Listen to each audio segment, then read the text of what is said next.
माझं नाव शुभ्रा आहे. माझं वय आत्ता फक्त 17 वर्ष आहे. तेव्हाच माझ्या आईवडिलांचा ॲक्सिडेंट झाला.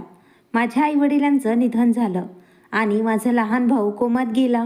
आमच्या घरावर माझ्या आईच्या मैत्रिणीने आणि तिच्या पतीने कब्जा केला आणि मला त्या घरातील मोलकरीण बनवलं. एके दिवशी घरी एक माणूस आला. तो माणूस खूपच श्रीमंत होता. तो मला पैशाच्या बदल्यात त्याच्या अपंग आजारी आईची काळजी घेण्यासाठी सांगतो. मी त्याची ऑफर स्वीकारली आणि त्याच्यासोबत त्याच्या घरी गेले, कारण मी पैशामुळे खूप हतबल झाले होते. माझ्याजवळ माझ्या भावावर उपचार करण्यासाठी पैसे नव्हते. त्याच्यासोबत त्याच्या हवेलीमध्ये गेल्यानंतर खरं सत्य माझ्या समोर आलं. तेव्हा माझ्या पायाखालून जमीनच सरकली. त्या माणसाने माझ्यासोबत गौरी आणि आकाशने शहरातील गर्दीपासून दूर, शहरातून बाहेर त्यांच्या स्वप्नातलं घर बांधलं होतं. शांत वातावरणात आजूबाजूला झाडे असल्यामुळे ते अतिशय सुंदर दिसत होतं. गौरी आणि आकाशला 2 लेकरं होते. 17 वर्षांची मुलगी शुभ्रा आणि 13 वर्षाचा मुलगा श्रेयस. गौरी तिच्या छोट्या कुटुंबात खूप आनंदी होती.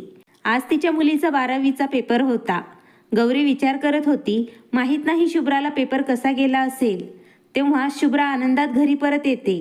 घरी येताच तिने तिच्या आईला मिठी मारली आणि आजचा पेपर खूप छान गेला. हा शेवटचा पेपर होता. आता मला सुट्ट्या लागल्या आहेत. आता मी खूप मज्जा करणार, पोटभर झोप घेणार. आणि हो आई, आज निशाने तिच्या घरी गर्ल्स पार्टी आयोजित केली आहे. त्यामुळे आजची रात्र आम्ही सर्व त्यांच्या घरी राहणार आहोत. ठीक आहे आई? एका श्वासात शुभ्रा बोलत होती. परंतु बेटा, रात्री पार्टी आयोजित केली आहे. बरं, पार्टी संपल्यानंतर आम्ही तिकडे तुला घेण्यासाठी येतो. तू आपल्या घरी सुद्धा पार्टी आयोजित करू शकत होतीस. किती शांत वातावरण आहे इथे. इथे तुझ्या मैत्रिणींना खूप छान वाटलं असतं. तेव्हा शुभ्रा रागात म्हणाली, आई तू पण ना मूड खराब करतेस. आत्ता मी लहान बाळ नाही, 17 वर्षाची मॅच्युअर मुलगी आहे. तुम्ही निशा आणि तिच्या वडिलांना खूप चांगलं ओळखता. तू काकूला कॉल करून विचार. निशाने मला सांगायच्या अगोदर पार्टी आयोजित केली आहे. पुढच्या वेळी मी आपल्या घरी पार्टी आयोजन करेल.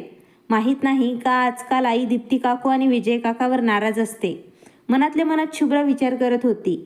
आईची विनवणी करण्यासाठी शुभ्रा गौरीच्या पायापाशी बसली आणि म्हणाली, आई, तृप्ती, संध्या, प्रांजल, निकिता, कोमल सर्वजणी येत आहेत. Please I, please please please मला जाऊ दे आज. उद्यापासून मी जास्तीत जास्त वेळ तुझ्यासोबत घालवेल. पक्का प्रॉमिस आई. तिचे असे बोलणे पाहून गौरीला हसू आलं. नौटंकी कुठली, जा बाबा तू. आता आनंदाने उड्या मारत शुभ्रा तिच्या रूममध्ये निघून गेली. गौरीने विचार केला, शुभ्रा तिच्या रूममध्ये निघून गेली आहे. निशाच्या आईला कॉल करून सर्व माहिती घेते. आई शेवटी आई असते. मुलाची तिला सर्वात जास्त काळजी वाटत असते. दीपाचे पती विजय आणि आकाश खूप चांगले मित्र होते आणि बिझनेस पार्टनरसुद्धा होते. त्यांची एकमेकांसोबत खूप चांगली ओळख होती. परंतु मागच्या काही दिवसांनी गौरी खूप चिंतेत दिसत होती. तिला काहीतरी खटकत होतं. तिने तिच्या मनातील संशयाबद्दल आकाशला सांगितलं. तेव्हा आकाशने गौरीच्या मनातील संशय ऐकून विषय टाळला. निशा आणि शुभ्रा एकाच कॉलेजमध्ये शिकत होत्या. त्या एकमेकींच्या बेस्ट फ्रेंड होत्या. दोघींनी 12वीची परीक्षा दिली होती. गौरी निशाला कॉल करणार होती तेव्हा तिचाच कॉल आला. तिने तिच्या घरात आयोजित केलेल्या गर्ल्स पार्टीबद्दल तिला सांगितलं. ती ड्रायव्हरला पाठवत आहे शुभ्राला घेण्यासाठी. तेव्हा गौरी म्हणाली, स्वतः शुभ्राला ती घरी सोडेल. परंतु निशाने हट्ट करीत सांगितलं, ड्रायव्हर येईल तिला घ्यायला. घरातील काम आवरल्यानंतर गौरी तिच्या रूममध्ये जाऊ लागली. तेव्हाच आकाशचा कॉल आला. तो रात्रीच्या 8च्या फ्लाईटने येत आहे. आकाश बिझनेसच्या कामासाठी कॅनडामध्ये गेला होता. गौरीला हे ऐकून खूप आनंद झाला. तिने विचार केला, स्वतः ती एअरपोर्टवर जाऊन आकाशला सरप्राईज देईल. संध्याकाळी 5 वाजता शुभ्राला घेण्यासाठी ड्रायव्हर आला. शुभ्रा गेल्यानंतर गौरीसुद्धा लवकर आवरून निघून गेली. गौरी घरातून निघत होती तेव्हा श्रेयस ट्युशनवरून परत आला होता. त्याने त्याच्या आईला बाहेर जाताना पाहिलं. त्यामुळे तो सुद्धा सोबत जाण्याचा हट्ट करत होता. आता त्याने शुभ्राला जाताना पाहिलं होतं. गौरीने त्याला रागवलं, परवा तुझी एक्झाम आहे, तू अभ्यास कर. मी कामानिमित्त बाहेर जात आहे. श्रेयस 8वीच्या वर्गात शिकत होता. त्याची द्वितीय सत्र परीक्षा सुरू होती. श्रेयस रागात त्याच्या रूममध्ये जाऊ लागला. त्याला असं नाराज झालेलं पाहून गौरीचं मन कासावीस झालं. तिने श्रेयसला सोबत घेतलं. आकाश गौरी आणि श्रेयसला पाहून खूप आनंदी झाला. त्या तिघांनी बाहेरच डिनर केला आणि घराच्या दिशेने निघाले. परंतु म्हणतात ना, कधी कधी आनंदाला कोणाची तरी दृष्ट लागते. एक अघटित घटना त्यांचीच वाट पाहत होती. वापस घरी येताना एक फ्लायओव्हरवर तीव्र वेगाने येणाऱ्या ट्रकने त्यांच्या कारला जोरात टक्कर दिली. बॅलन्स बिघडल्यामुळे कार पलटी खात रोलिंगला जाऊन आदळली आणि खाईमध्ये जाऊन पडली. उंच उंचीवरून कार खाली घासत गेली, त्यामुळे त्या कारला आग लागली. ट्रक ड्रायव्हर ट्रक सोडून पळून जाण्यात यशस्वी झाला. अग्निशामक दलाची गाडी लगेच आली. अपेक्षेपेक्षा जास्त लवकर ते लोक तिथे पोहोचले. खूप प्रयत्न करून तिघांना कारमधून बाहेर काढण्यात आलं आणि त्यांना हॉस्पिटलमध्ये दाखल केलं. गौरी आणि आकाश खूप जास्त जळाले होते. श्रेयस जळाला नव्हता, परंतु त्याच्या डोक्यातून रक्त वाहू लागलं. गाडीमध्ये मिळालेल्या कागदपत्रांमुळे त्यांची माहिती काढून पोलिसांनी विजयला कॉल करून कळवलं. बातमी ऐकून विजय आणि दीप्ती हॉस्पिटलमध्ये पोहोचले. शुभ्राला अजून ॲक्सिडेंटबद्दल सांगितलं नव्हतं. खूप प्रयत्न केला तरी गौरी आणि आकाशला वाचवण्यात यश आलं नाही. श्रेयस कोमात गेला. त्याच्या डोक्यावर खूप मार लागला होता. त्याला तात्काळ सर्जरी करण्यासाठी डॉक्टरांनी सांगितलं होतं. इकडे सर्व गोष्टींपासून दुर्लक्षित शुभ्रा तिच्या मैत्रिणीसोबत पार्टी एन्जॉय करत होती. त्या पार्टीमध्ये दीप्तीचे काका मिस्टर सिंघानिया सुद्धा आलेले होते. ते जयपूरवरून आले होते. स्मार्ट, उंच, रोखठोक बोलणारे, गोड आवाजात बोलणारे मिस्टर सिंघानिया शुभ्राला एकटक पाहू लागले. हे कदाचित घमंडी आहेत, शुभ्रा मनातल्या मनात बोलत होती. मला काय करायचं आहे हा विचार करून शुभ्राने त्यांना एक नजर पाहिलं आणि नंतर तिच्या मैत्रिणींमध्ये व्यस्त झाली. परंतु एक वाईट बातमी शुभ्राचीच वाट पाहत होती. नशिबात माहीत नाही काय लिहिलेलं होतं. डोळ्याच्या पापण्या बंद करता क्षणी शुभ्राच्या आयुष्यातील आनंद दुःखात बदलून गेला. जेव्हापासून आईवडिलांच्या ॲक्सिडेंट आणि निधनाची वार्ता कानी पडली, तेव्हापासून शुभ्रा तर पागल झाली होती. रडून रडून तिची अवस्था खूप वाईट झाली होती. एका क्षणात तिचं आयुष्य उद्ध्वस्त झालं. तिने स्वप्नात सुद्धा विचार केला नव्हता तिच्या आयुष्यात असा दिवस पण येऊ शकतो. आईवडिलांचं छत्र हरपलं आणि लहान भावाची प्रकृती नाजूक होती. तिला समजत नव्हतं काय करावं. जेव्हा शुभ्राने तिच्या आईवडिलांची डेड बॉडी पाहिली, तेव्हा तिच्या किंचाळण्याच्या आवाजाने जमीन हादरून गेली होती. तिच्या हृदयातून जे अश्रू बाहेर येऊ लागले, त्याला पाहून तिथे उपस्थित सर्व लोक खूप रडत होते. अशा वाईट काळात दीप्ती आणि विजयने तिला सांभाळलं, तिला आधार दिला. आकाशला आईवडील नव्हते. त्याला एक मोठा भाऊ होता. तो गावी राहत होता. त्यांना पण याबद्दल कळवण्यात आलं. रात्रीपर्यंत ते घरी पोहोचले. काही दिवसांपूर्वी आकाशने हे घर खरेदी केलं होतं. गौरी आणि आकाशने ते घर खूप स्वप्न डोळ्यात घेऊन सजवलं होतं. तेव्हा आकाशचा मोठा भाऊ आणि वहिनी तिथे आले होते. परंतु तेव्हा ते तोंड फुगवून बसले होते. ते सतत म्हणत होते, का फालतू पैसे खर्च केले आहेत?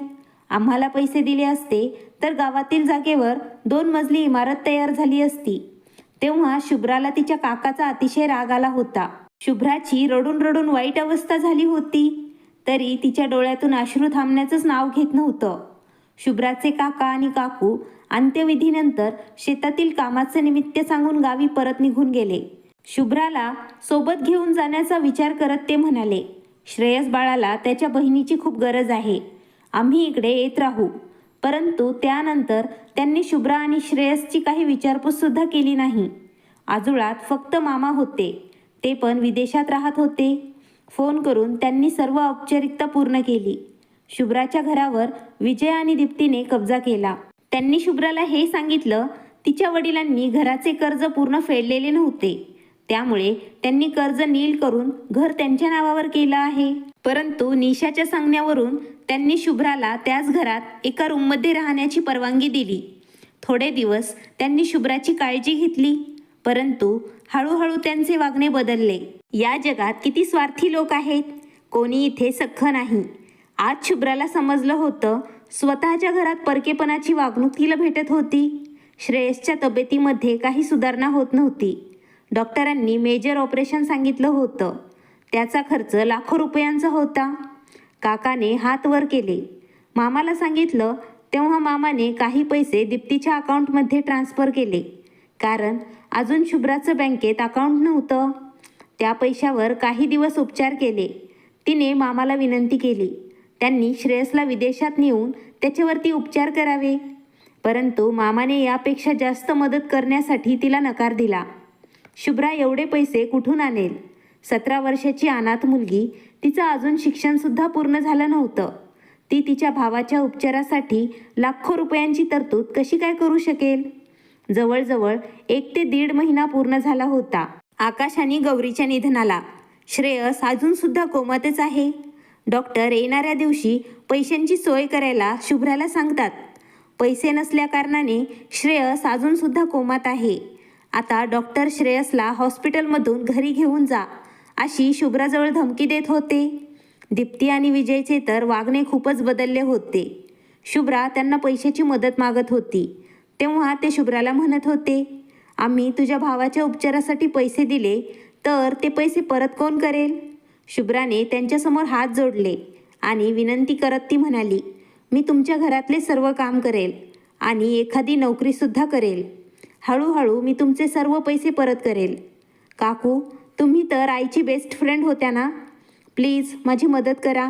तुमचे माझ्यावर खूप उपकार होतील, माझ्यावर आणि माझ्या भावावर. परंतु त्यांनी मदत करण्यासाठी स्पष्ट नकार दिला. उलट दीप्तीने एक टोमणं मारलं, तुला फुकट घरात ठेवून घेतलं आहे. 3 वेळचं जेवण तुला आम्ही देत आहोत, ते काय कमी आहे का? तुझ्या भावाच्या उपचारासाठी पैसे आम्ही नाही देऊ शकत. हां, तू म्हणत असशील तर त्याला आम्ही गव्हर्नमेंट हॉस्पिटलमध्ये दाखल करून त्याची कमी पैशात उपचार होण्यासाठी नक्कीच प्रयत्न करू. वाचला तर त्याचं नशीब. शुभ्राच्या डोळ्यात हे ऐकल्यानंतर अश्रू आले. नशीबसुद्धा किती खेळ खेळतं. एखाद्या परीसारखी लहानाची मोठी झालेली शुभ्रा आईवडिलांची परी आज स्वतःच्याच घरात एका मोलकरणीपेक्षा बेकार आयुष्य स्वतःच्या घरात जगत आहे. तिच्या भावाच्या बरं होण्याची अपेक्षा दाखवून दीप्ती शुभ्राकडून घरातलं सर्व काम करून घेत होती आणि आता तर ती शुभ्राला स्वयंपाकसुद्धा बनवायला सांगू लागली. संपूर्ण दिवसभर काम करून ती अतिशय थकून जात होती. जर तिला काम करायला उशीर झाला तर दीप्ती तिला बरंच काही बोलायची. ती मनातल्या मनात विचार करत होती, हे तिच्या आईवडिलांचं स्वप्नातलं घर आहे. कदाचित या लोकांनी ते हडप केलं आहे. मैत्रीच्या नावावर, माणुसकीच्या नावावर हे लोक कलंक आहेत. शुभ्रा नोकरीच्या शोधात दारोदारी भटकत फिरत होती, परंतु तिला नोकरी भेटत नव्हती. प्रत्येकजण पिसाळलेल्या कुत्र्यासारखं तिच्यावर डोळा ठेवून होता. डिग्री नसताना चांगली नोकरी कुठं भेटते आजकाल? एके दिवशी एका माणसाने कॉल सेंटरमध्ये नोकरीचं आमिष दाखवले आणि तिच्यावर जबरदस्ती करण्याचा प्रयत्न केला. त्या माणसाच्या तावडीतून शुभ्रा कशी तरी तिची इज्जत वाचवून पळाली होती. आता तर तिला कुठे नोकरी मागण्यासाठी जायला सुद्धा खूप भीती वाटत होती. त्या दिवशी हॉस्पिटलमध्ये श्रेयसला पाहून घरी परत यायला तिला उशीर झाला. तेव्हा दीप्तीने शुभ्राला खूप काही बोलली. तिने शुभ्राला घरातून बाहेर हाकलून देण्याची धमकी दिली. बिचारी शुभ्रा दीप्तीच्या पायावर पडली आणि घरी यायला उशीर झाला म्हणून तिला ती माफी मागत होती. दीप्तीने तिला खूप वेळानंतर माफ केलं आणि तिला स्पष्ट शब्दात सांगितलं, आता यापुढे उशिरा घरी आलीस तर घराच्या आत पाऊल ठेवायचा नाही. सकाळपासून तिच्या पोटात अन्नाचा कण पण गेला नव्हता. दीप्तीने आदेश दिला होता, आज रात्री त्यांच्या घरी पाहुणे येणार आहेत, त्यामुळे तिने चांगला स्वयंपाक करावा. हो म्हणून शुभ्रा डोकं खाली करून स्वयंपाकघरात निघून गेली. अशक्तपणा खूप जास्त आला होता, त्यामुळे तिला चक्कर येऊ लागली. परंतु काम तर तिला करायचंच होतं. 1 ग्लास पाणी पिऊन तिने थोडी वाट पाहिली आणि कसं तरी तिने स्वयंपाक तयार केला. जेव्हा पाहुणे आले तेव्हा दीप्तीने शुभ्राला पाणी आणण्यासाठी आवाज दिला. शुभ्रा ट्रेमध्ये पाण्याचे ग्लास घेऊन ड्रॉइंग रूममध्ये आली. तेव्हा तिने पाहिलं, हे तर तेच काका होते जे निशाचे काका आहेत. ते पार्टीमध्ये त्या दिवशी आलेले होते. पाण्याचा ग्लास त्यांच्या हातात दिल्यानंतर शुभ्रा अशक्तपणा आणि जेवण न केल्यामुळे तिथेच बेशुद्ध पडली.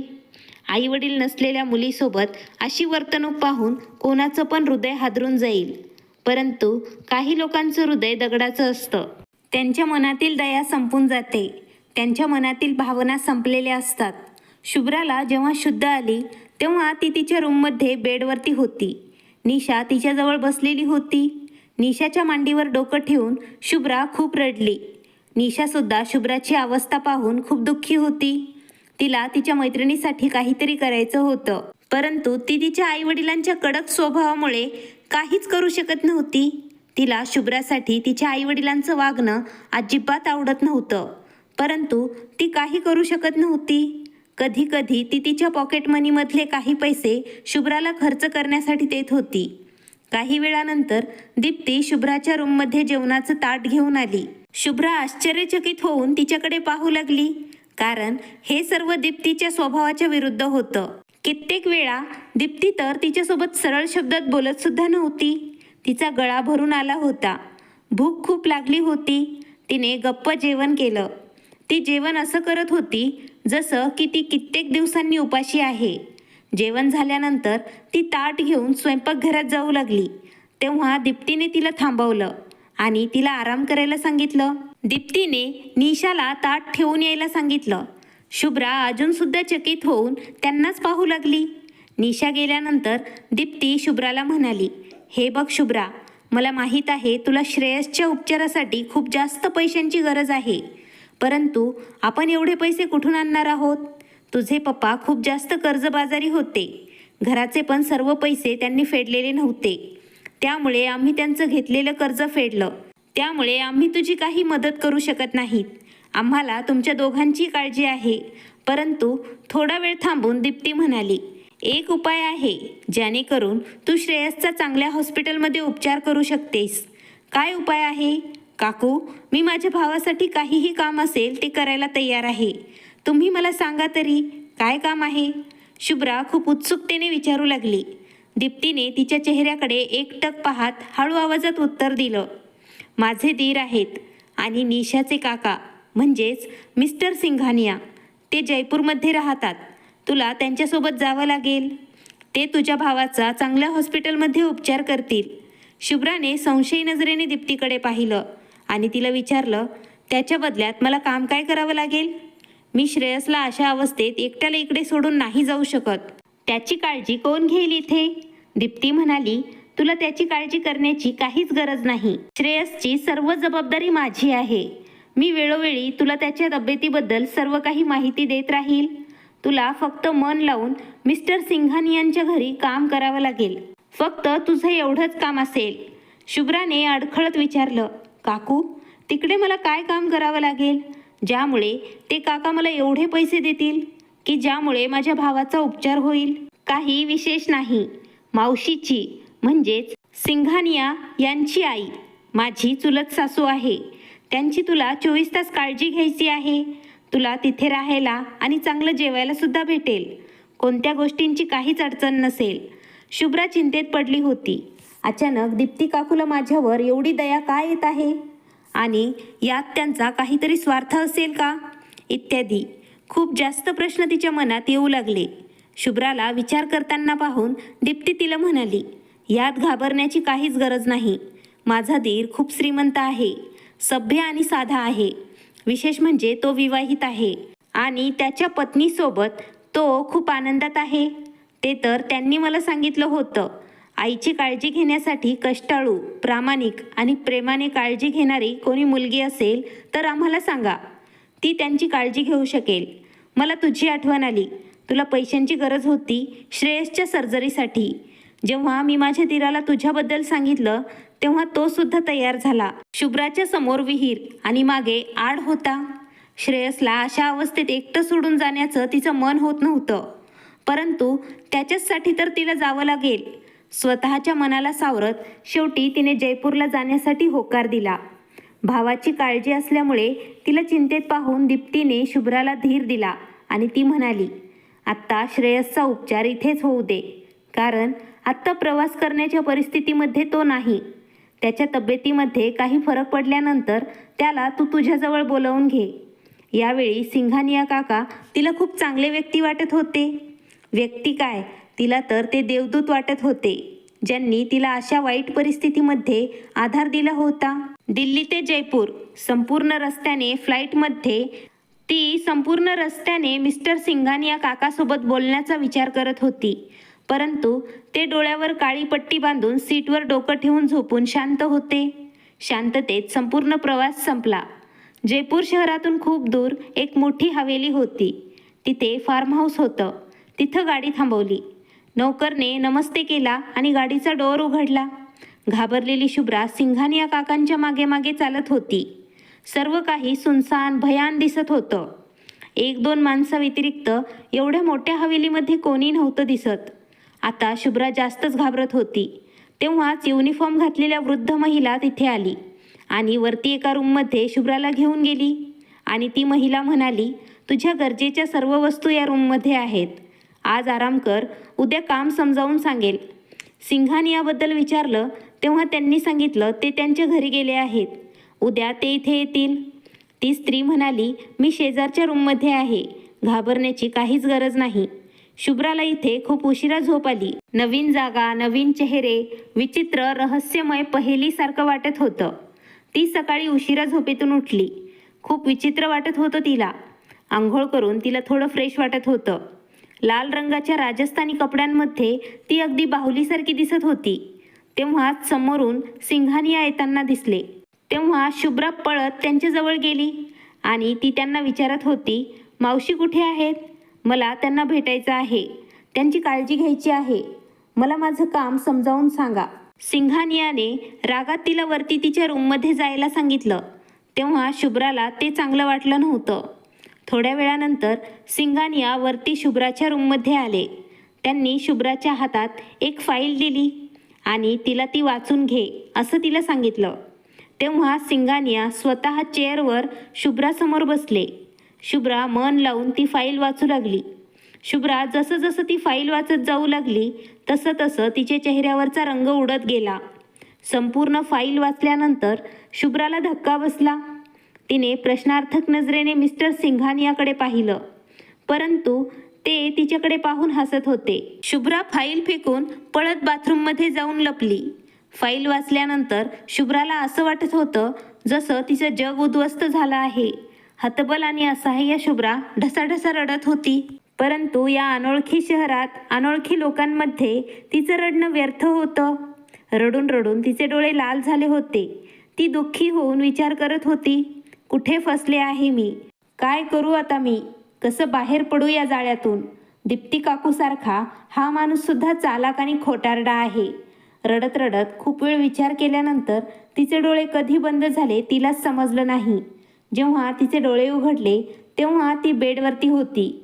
तिने सिंघानियाला बेडजवळ उभा असलेलं पाहिलं. तेव्हा ती घाबरून एका बाजूला बसली. त्यांच्या चेहऱ्यावर तेच हसू दिसत होतं. शुभ्रा रागात जागेवरची उठून उभा राहिली आणि हात जोडून विनंती करत होती, प्लीज काका, मला माझ्या भावापाशी जाऊ द्या. मी तुमचं काम नाही करू शकत. ते म्हणाले, एकदा अजून विचार कर. तुझ्या भावाची प्रकृती खूप नाजूक आहे. तुला इथे कोणत्याच गोष्टीची कमतरता भासणार नाही. फक्त 1 वर्षाची गोष्ट आहे. त्यानंतर आम्ही तुला इथून सोडून देऊ. आमचं पण काम होईल आणि तुझा भाऊसुद्धा बरा होईल. थोड्या दिवसानंतर आम्ही त्याला इकडे घेऊन येणार आहोत. शिक्षणाचा संपूर्ण खर्च त्याचा आम्हीच करतो. शुभ्रा मेलेल्या आवाजात त्यांना म्हणाली, मी उद्या विचार करून तुम्हाला सांगते. तिने रात्रभर खूप विचार केला. दुसऱ्या पर्यायाबद्दल सुद्धा तिने विचार केला, परंतु तिला काही समाधानकारक उत्तर भेटलं नाही. शेवटी हा एकच पर्याय तिच्यासमोर शिल्लक होता, जो सिंघानियाने तिला सांगितला होता. परंतु तिने सिंघानियासमोर एक अट ठेवली होती. तिला त्यांच्या आईसोबत आणि त्यांच्या पत्नीसोबत भेटायचं आहे. दुसऱ्या दिवशी सकाळी सिंघानिया त्यांच्या आई आणि पत्नीला घेऊन हवेलीमध्ये आले. अरे, याची आई तर धष्टपुष्ट स्त्री आहे. यांची पत्नीसुद्धा किती सुंदर आहे. तरी हे मला इथे खोटं बोलून का घेऊन आले आहेत? शुभ्रा मनातल्या मनात विचार करत होती. शुभ्राकडे पाहून सिंघानिया यांच्या पत्नीने तिच्याकडे पाहिलं. सिंघानिया यांच्या आईसुद्धा तिच्याकडे पाहत म्हणाल्या, बेटा, ही मुलगी खूप लहान आहे. नंतर त्यांनी शुभ्राला तिचं वय विचारलं. तेव्हा शुभ्राने त्यांना सांगितलं, आत्ता 6 महिन्यांपूर्वी ती 17 वर्षाची झाली आहे. सिंघानियाने त्यांच्या आईला शांत केलं आणि ते त्यांच्या पत्नी आणि शुभ्रासोबत वरती रूममध्ये निघून गेले.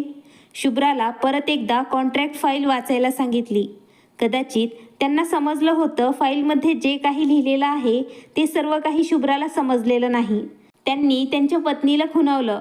त्यांच्या पत्नीने ती फाईल शुभ्राला दिली आणि तिला परत वाचायला सांगितलं. थरथरत्या हातांनी शुभ्राने ती फाईल वाचायला चालू केलं. त्यांच्या पत्नीने तिला प्रेमाने समजावलं आणि तिला धीर दिला. सोबतच त्यांची अडचण पण त्यांनी तिला सांगितली. त्या म्हणाल्या, आता यापुढे मी सतत तुझ्यासोबत असेल. हे ऐकताच शुभ्राला थोडंसं बरं वाटलं. दुसऱ्या दिवशी हवेलीमध्ये डॉक्टरांची टीम, कित्येक मशीन आणि नर्ससुद्धा उपस्थित होत्या. शुभ्राच्या सर्व टेस्ट करायला सुरुवात केली. कधी कधी तिला हॉस्पिटलमध्ये सुद्धा घेऊन जात होते. सिंघानिया आणि त्यांच्या पत्नीच्या निगराणीमध्ये हे सर्व टेस्ट गुपितपणे केल्या जात होत्या. खूप दिवसांनी त्यावर प्रक्रिया सुरू झाली.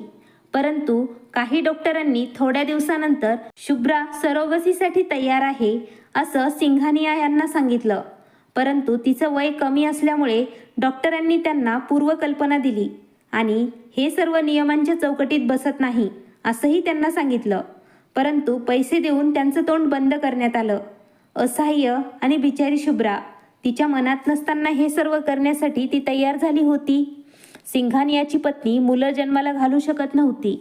याशिवाय दुसरा पर्याय नव्हता त्यांच्याकडे. त्यांचा वंश वाढवण्याचा आणि समाजात त्यांची प्रतिष्ठा ठेवण्यासाठी गुपित प्रकारे वंशाची कमतरता पूर्ण केली जात होती आणि त्यांना त्यांचं मूल या जगात आणण्यासाठी शुभ्रा चांगली वाटत होती. कारण शुभ्रा एका चांगल्या घरातील मुलगी होती. वेळेचं चक्र अचानक फिरलं, त्यामुळे तिला हे सर्व काही करावं लागलं होतं. जर तिचे आईवडील जिवंत असते तर तिला हे सर्व करण्याची कधीच गरज पडली नसती. तसे तर सिंघानिया यांची पत्नी आणि त्यांची आई खूप चांगले लोक होते.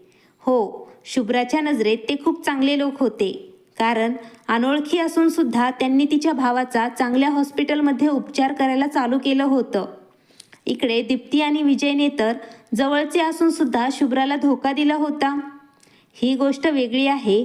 सिंघानियाने शुभ्राला स्वार्थासाठी तिच्या गरीब परिस्थितीचा फायदा घेतला होता. त्यांनी श्रेयसच्या उपचाराचा खर्च पण केला होता. थोडा बरा झाल्यानंतर त्यांनी श्रेयसला सुद्धा जयपूरमध्ये बोलवलं. त्याचा राहिलेला उपचार त्यांनी तिथेच केला. योग्य वेळी शुभ्राने एका गोंडस मुलाला जन्म दिला. श्रेयसचा जयपूरमध्ये चांगल्या बोर्डिंग शाळेत प्रवेश घेतला.